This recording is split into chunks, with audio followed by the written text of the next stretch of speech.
Nihilism, The Root of the Revolution of the Modern Age by Eugene Rose, is possibly the single best explanation of the dominant philosophy of our time. In this slender book, Rose covers the key aspects of nihilism and what it portends for our collective future. I think it's important that we discuss nihilism since it forms the philosophical basis of communism, which is currently in the ascendant and which threatens to overthrow what remains of our present freedom. Now, what is nihilism? Well, the dictionary defines it as the rejection of all religious and moral principles in the belief that life is meaningless.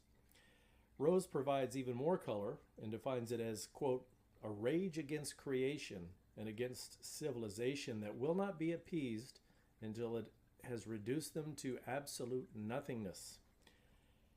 A corollary to this definition is what Rose calls the nihilism of destruction, which he says is unique to the modern age. And while there has been destruction on a wide scale in the past, and men who have gloried in it, never until our own time has there been a deliberate plan of destruction, which he calls, quote, the most obvious work of Satan. In other words, nihilism sets up a program for the accomplishment of this attempted destruction on a mass scale. Another consideration is the religious aspect of nihilism.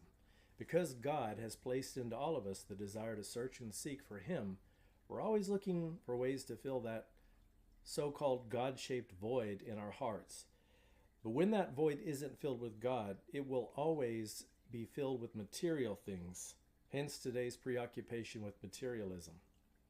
Replacing traditional Christian faith is what Rose calls the nihilism faith.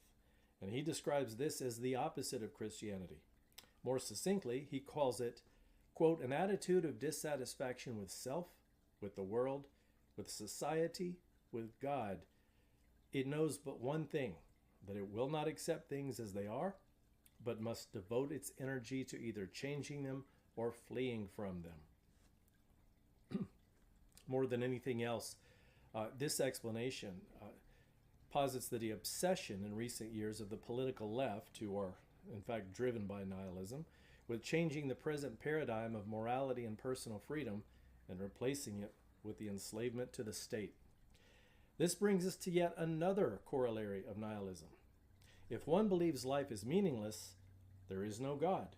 God is dead, in Nietzsche's words, and there's nothing to restrain man from acting out his basest desires and instincts. This begs also another question. Who or what is the God of the nihilist? Rose's answer is that it is nihil, or nothingness itself.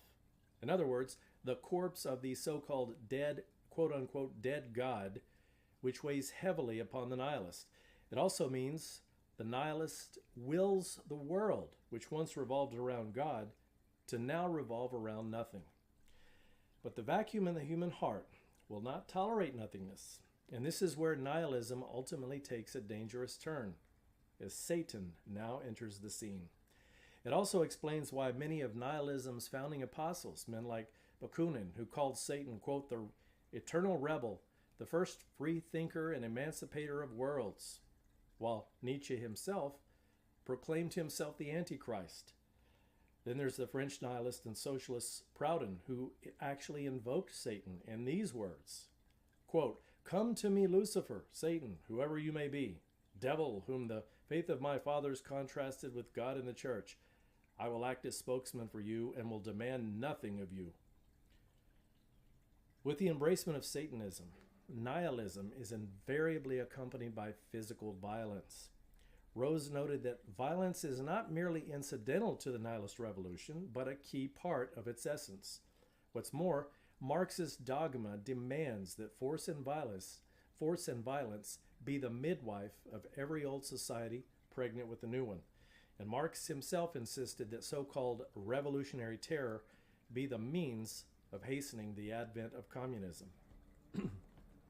If Rose is correct in his analysis, we should begin to see the advent and the appeal of greater violence in the streets of America in the coming years as the revolutionary that got underway in 2020 gains momentum. With all of that said, what is the end goal of nihilism? According to Rose, that goal can actually be physically seen in the depictions of man and modern art, particularly in the disciplines of painting and sculpture. And so, what kind of man is shown to us in this contemporary art?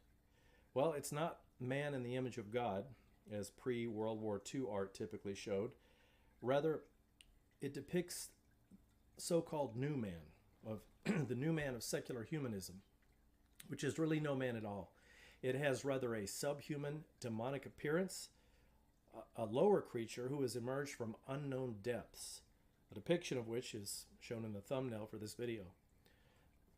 Says Rose, quote, "One cannot but notice the likeness between some of these figures and photographs of the deformed children born recently to thousands of women who had taken the drug thalidomide during pregnancy. And we have doubtless not seen the last of such monstrous coincidences." And by coincidences, he means, of course, deliberate acts of the ruling class. To that end, might not the recent rollout of the, and I'm using this word loosely, magic potions in 2021 be a continuation of this attempt of the nihilist movement at reducing man to a subhuman form to be manipulated and controlled as a slave?